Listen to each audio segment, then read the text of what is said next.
전능하신 아버지 하나님, 어둠을 뚫고 밝아오는 새벽, 다시 한번 주님 앞에 나올 수 있음을 감사드립니다. 매일 아침 주님께서 허락하시는 이 새 은혜와 생명의 호흡이 얼마나 큰 선물인지를 우리가 고백하며 오늘도 주님의 인도하심을 구합니다. 우리의 발걸음을 인도하여 주시고 우리의 믿음의 여정을 지켜주옵소서. 거룩하신 하나님 아버지, 이 시대를 향한 주의 섭리의 깊이를 헤아리며 우리가 주님 앞에 엎드립니다. 디지털 문명이 가져온 편리함 속에서 영혼이 메마르고 관계가 단절되어 황폐해진 우리의 모습을 보시며 주님과의 친밀한 교제로 우리를 이끄시는 주님의 섭리를 깊이 묵상하게 하옵소서. 물질과 성공만을 쫓아 달려가는 삶 속에서 참된 생명의 가치를 잃어버린 우리에게 고난과 시련을 통하여 영원한 것을 구하게 하시는 주님의 뜻을 알게 하옵소서. 창조 질서가 무너지고 자연이 신음하는 현실 앞에서 우리의 이 교만과 탐욕을 돌아보며 청지기적 사명을 회복하도록 인도하시는 주님의 섭리를 깨닫게 하옵소서. 개인주의로 분열된 공동체와 무너져가는 과정을 보며 이웃사랑과 거룩한 가정의 회복을 위해 우리를 깨우시는 주님의 음성에 귀 기울이게 하옵소서. 인공지능과 메타버스가 대체해가는 인간성 상실의 위기 속에서 주의 형상대로 지음받은 인간의 존엄을 되새기며 영적 존재로서의 본질을 회복하게 하옵소서. 급격한 시대의 변화 가운데에도 주님의 뜻을 분별하며 정결한 믿음과 순전한 순종으로 나아갈 수 있는 은혜를 우리에게 더하여 주시옵소서. 은혜의 하나님, 세계 곳곳의 평화를 위해서 우리가 간절히 기도합니다. 우크라이나와 러시아의 전쟁이 계속되는 아픔, 가자 지구의 끝없는 고통과 중동의 갈등, 그리고 전 세계에 퍼진 불안과 긴장을 바라보면서 우리가 간절히 주님 앞에 엎드립니다. 전쟁으로 고통받는 무고한 시민들, 폭격과 공포 속에서 생존을 위해 싸우는 이들을 오늘도 주님 긍휼히 여겨 주시옵소서.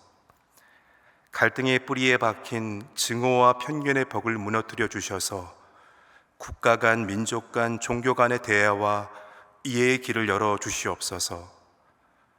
분쟁 지역의 지도자들에게 지혜와 용기를 주셔서 무력이 아닌 평화로운 대화와 협상을 통해서 이 갈등들을 해결하게 하여 주시옵소서. 전쟁의 상처로 고통받는 난민들에게 오늘도 희로와 희망과 위로를, 그들을 돕는 이들에게는 끈기와 사랑의 마음을 주님 허락하여 주옵소서. 핵무기 확산의 위험과 국제적인 긴장 속에서도 평화와 인간의 존엄성을 믿는 희망의 불씨가 꺼지지 않게 하여 주옵소서. 서로의 차이를 인정하고 존중하며 폭력 대신의 대화를, 증오 대신의 사랑을, 파괴 대신의 치유를 선택할 수 있는 용기를 더하여 주옵소서. 공의로우신 하나님, 우리나라를 위해서 간절한 마음으로 기도합니다. 대통령 탄핵 심판을 앞둔 이때에 주님의 공의가 이 땅에 임하게 하여 주옵소서. 헌법재판관들에게 지혜를 주셔서 법과 양심에 따라 올바른 판단을 내리게 하여 주시고, 국민들 사이에 갈등이 더는 깊어지지 않게 하시고 서로를 이해하고 존중하는 마음을 주님께서 허락하여 주옵소서. 하나님 아버지, 우리나라의 의료계의 어려움을 주님께 올려드립니다. 의료 현장의 문제들이 지혜롭게 해결되게 하시고 환자들의 안전과 생명이 지켜지게 하옵소서. 정부와 의료계가 진심 어린 대화로 합의점을 찾게 하시고 의료 서비스의 공백으로 어려움을 겪는 이들을 주님 오늘도 돌보아 주시옵소서. 위로의 하나님, 질병으로 고통받는 이들을 치유하여 주시기를 간절히 기도합니다. 육체의 질병과 마음의 상처로 힘겨워하는 이들을 위로하여 주시고 치료의 과정을 통해서 새 힘을 얻게 하여 주옵소서.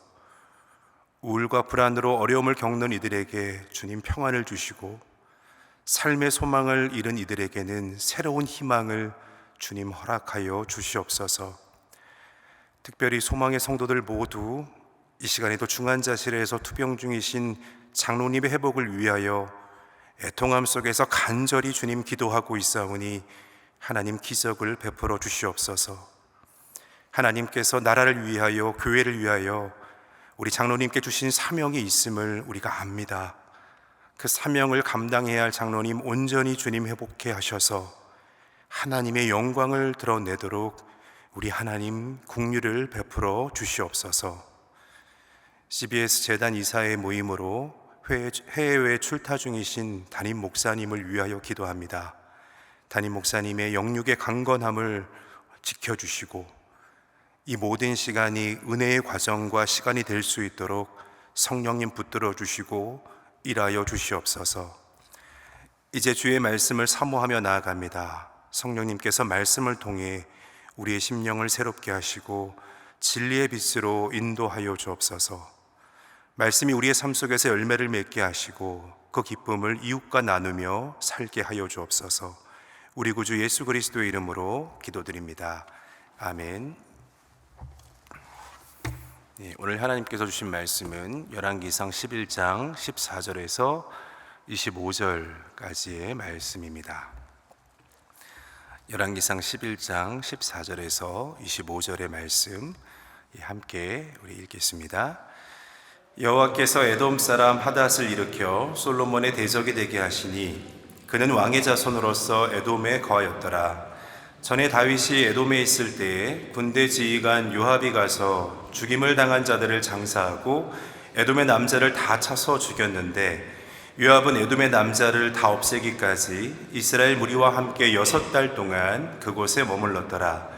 그때 하닷은 작은 아이라 그의 아버지 신하 중 에돔 사람 몇몇과 함께 도망하여 애굽으로 가려 하여 미디안을 떠나 바란에 이르고 거기서 사람을 데리고 애굽으로 가서 애굽 왕 바로에게 나아가매 바로가 그에게 집과 먹을 양식을 주며 또 토지를 주었더라. 하닷이 바로의 눈앞에 크게 은총을 얻었으므로 바로가 자기의 처제 곧 왕비 다브네스의 아우를 그의 아내로 삼음에 다브네스의 아우가 그로 말미암아 아들 그누밧을 낳았더니 다브네스가 그 아이를 바로의 궁중에서 젖을 떼게 하매 그누밧이 바로의 궁에서 바로의 아들 가운데 있었더라. 하닷이 애굽에 있어서 다윗이 그의 조상들과 함께 잔 것과 군대 지휘관 요압이 죽은 것을 듣고 바로에게 아뢰되 나를 보내어 내 고국으로 가게 하옵소서. 바로가 그에게 이르되 내가 나와 함께 있어 무슨 부족함이 있기에 내 고국으로 가기를 구하느냐. 대답하되 없나이다. 그러나 아무쪼록 나를 보내옵소서 하였더라. 하나님이 또 엘리아다의 아들 르손을 일으켜 솔로몬의 대적자가 되게 하시니 그는 그의 주인 소바왕 하닷 에셀에게서 도망한 자라. 다윗이 소바 사람을 죽일 때에 르손이 사람들을 자기에게 모으고 그 무리가 계수가 되어 다메섹으로 가서 살다가 거기서 왕이 되었더라. 솔로몬이 일평생에 하닷이 끼친 환난 외에 르손이 수리아 왕이 되어 이스라엘을 대적하고 미워하였더라. 아멘. 오늘 본문의 말씀을 읽을 때 제 눈에 제일 먼저 다가왔던 어구는 여호와께서 일으키다 였습니다. 여호와께서 지금 누구를 일으켰습니까?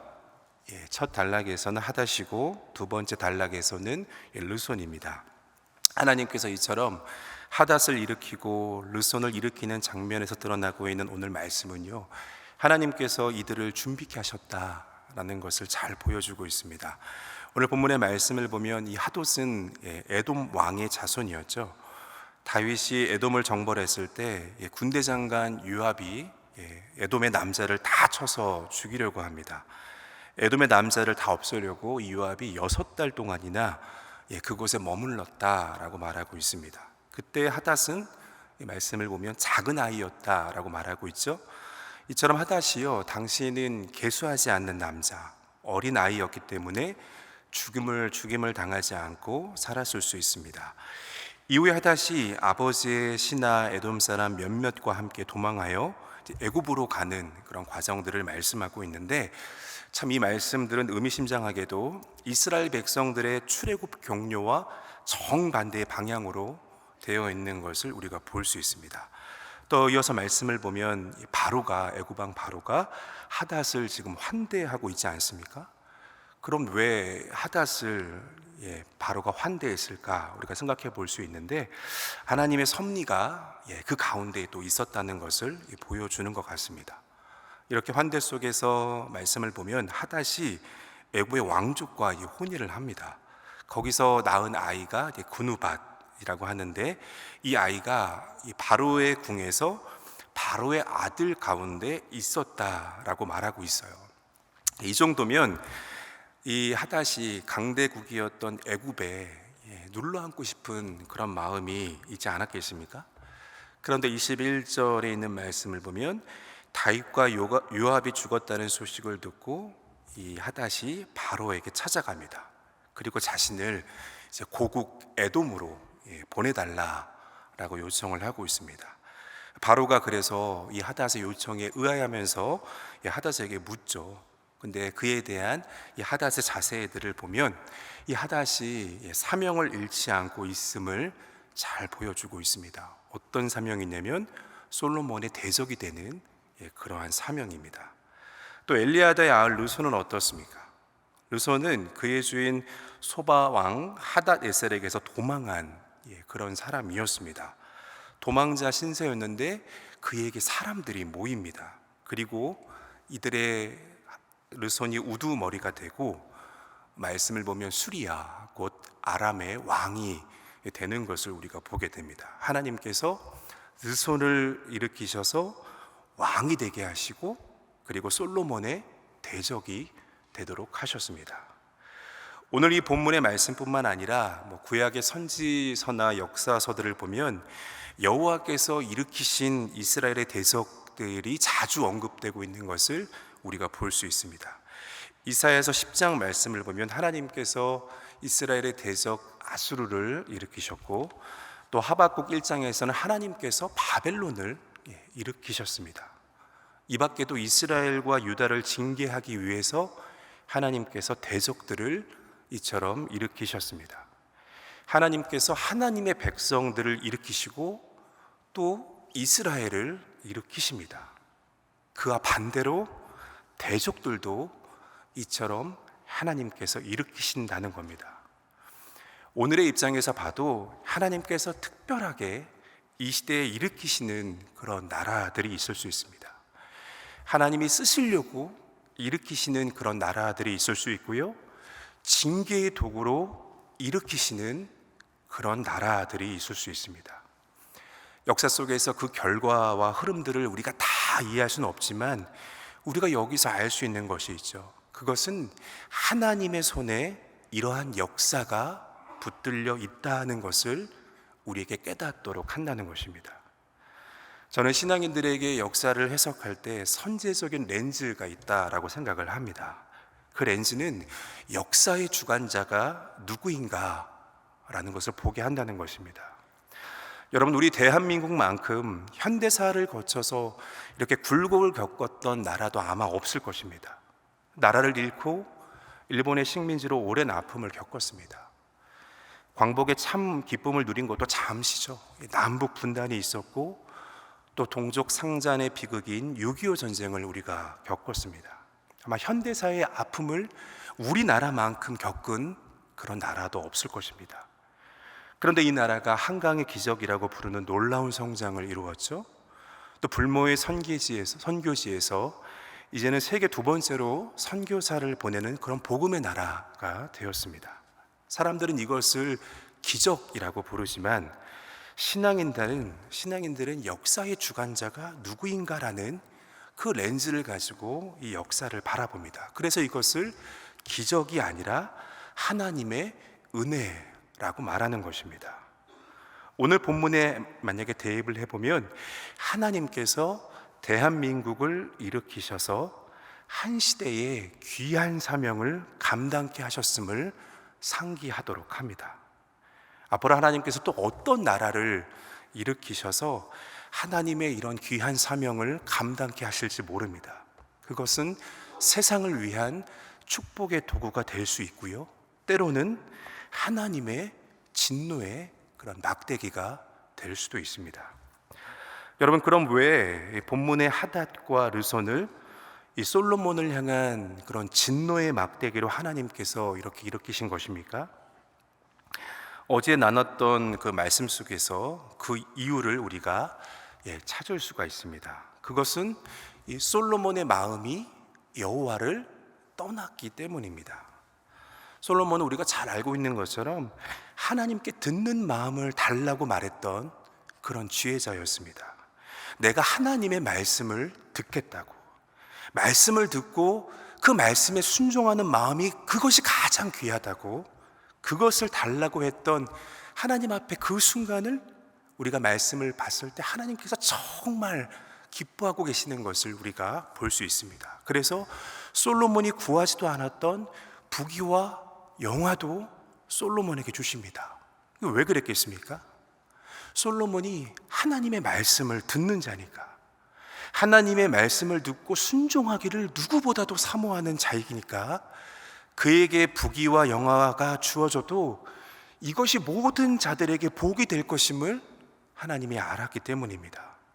그랬던 솔로몬의 마음이 지금 여호와를 떠났습니다.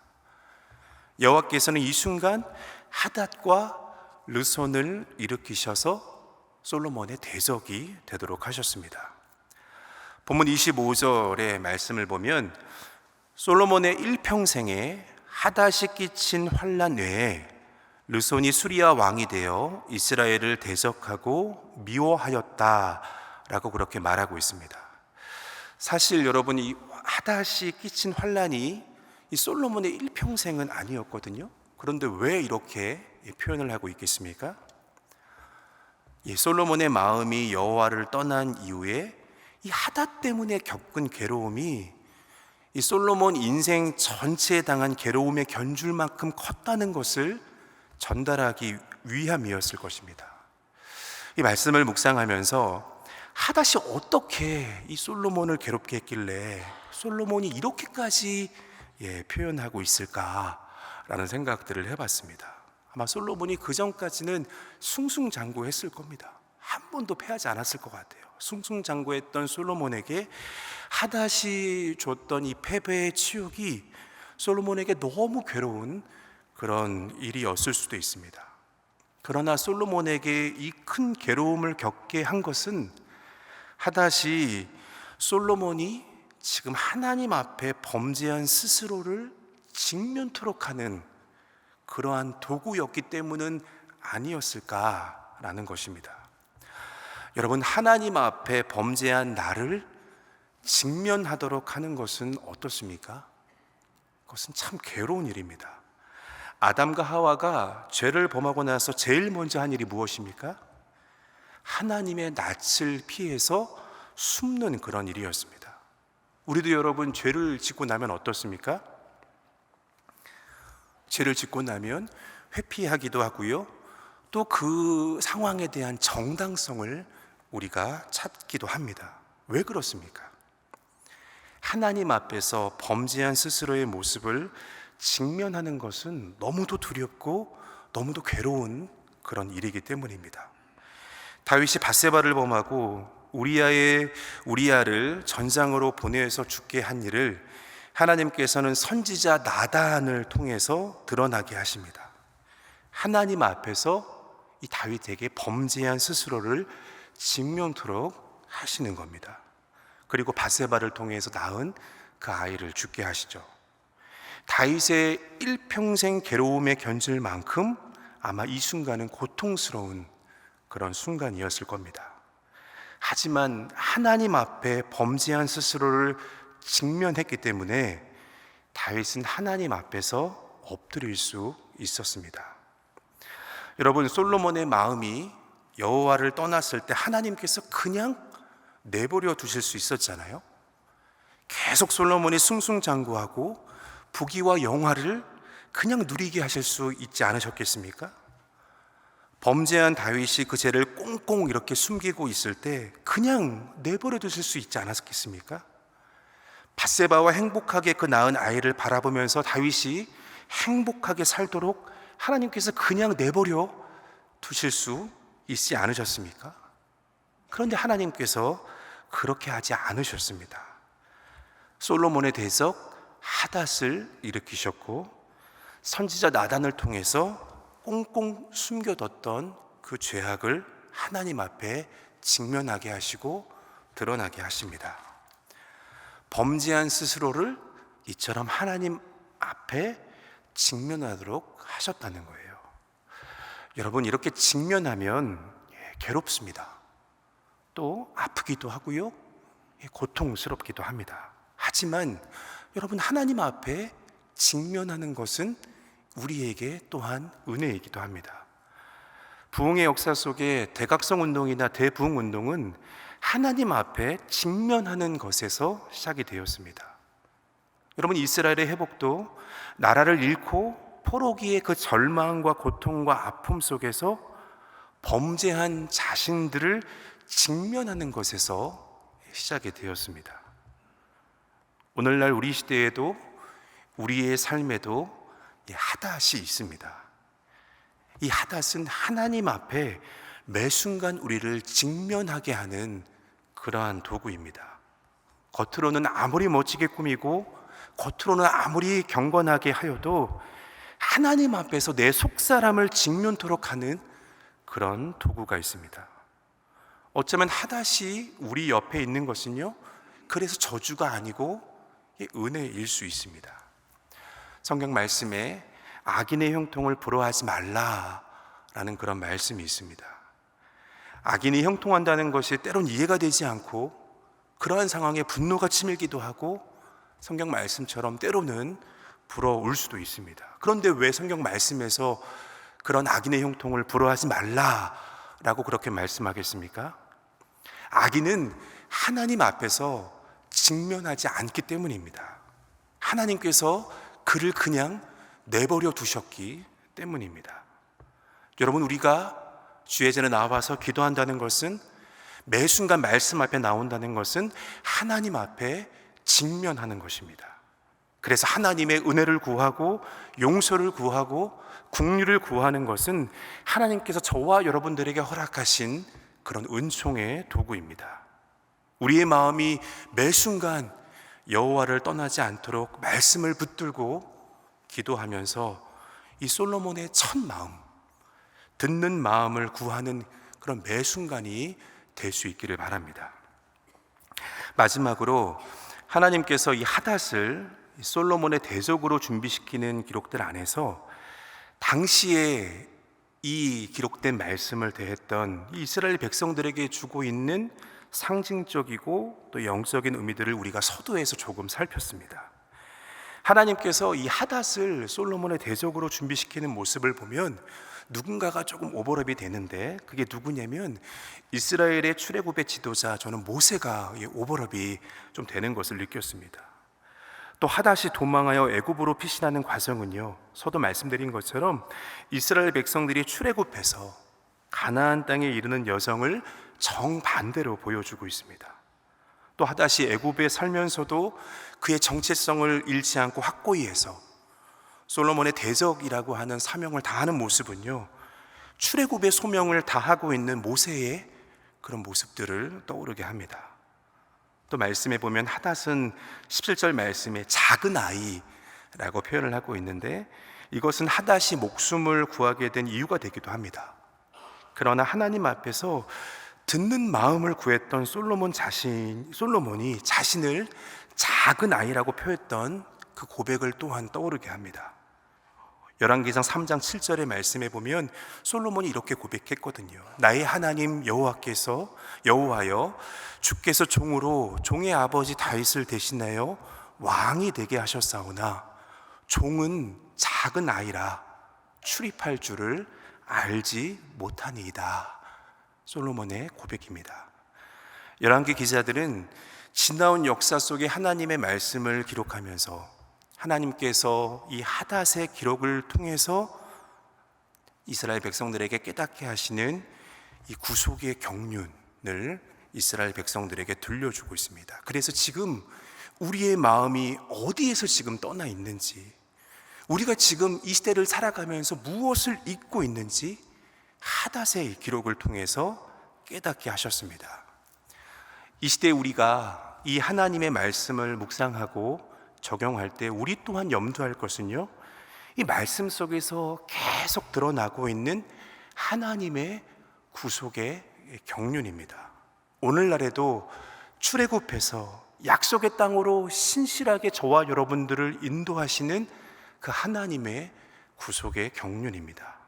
여러분, 매 순간 이 말씀 속에서 깨닫게 하시는 이 하나님의 은총을 저와 여러분들이 붙들고 솔로몬의 그 첫 마음, 첫 고백처럼 나는 작은 아이입니다. 나의 하나님, 오늘도 긍휼을 베풀어 주옵소서. 간절함으로 매 순간 주님 앞에 엎드리는 저와 여러분들의 신실한 고백이기를 주님의 이름으로 간절히 소망합니다. 함께 이 시간 주의 기도를 드립니다. 하늘에 계신 우리 아버지, 아버지의 이름을 거룩하게 하시며 아버지의 나라가 오게 하시며 아버지의 뜻이 하늘에서와 같이 땅에서도 이루어지게 하소서. 오늘 우리에게 일용할 양식을 주시고 우리가 우리에게 잘못한 사람을 용서하여 준 것 같이 우리의 죄를 용서하여 주시고 우리를 시험에 빠지지 않게 하시고 악에서 구하소서.